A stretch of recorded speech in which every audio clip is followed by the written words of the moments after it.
What is facing? Facing అంటే ఏంటి? Facing అంటే సింపుల్‌గా చెప్పాలంటే స్పీడ్ ఆఫ్ స్టోరీ టెల్లింగ్. అదే ఫాస్ట్ పేసింగ్ అవ్వచ్చు, అది స్లో పేసింగ్ అవ్వచ్చు. And next why pacing? Pacing అసలు ఎందుకు?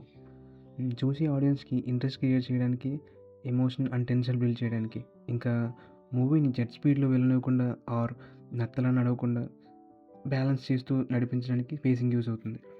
అండ్ నెక్స్ట్ స్క్రీన్ రీడింగ్‌లో పేసింగ్ ఎలా యూజ్ చేస్తాం?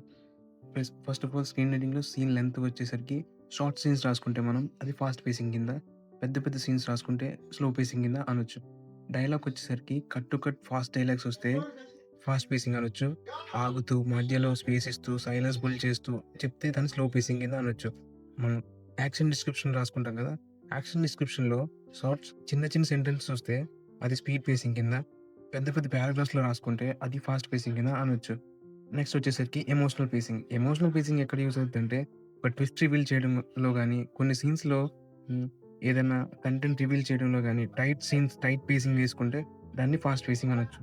అండ్ నెక్స్ట్ స్లో పేసింగ్ వచ్చేసరికి ఒక హార్ట్ బ్రేక్ గానీ, ఒక ఎమోషనల్ సీన్ గానీ మనం చూపించేటప్పుడు స్లో పేసింగ్ యూజ్ అవుతుంది.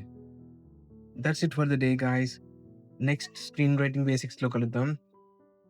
Please do follow. Thank you.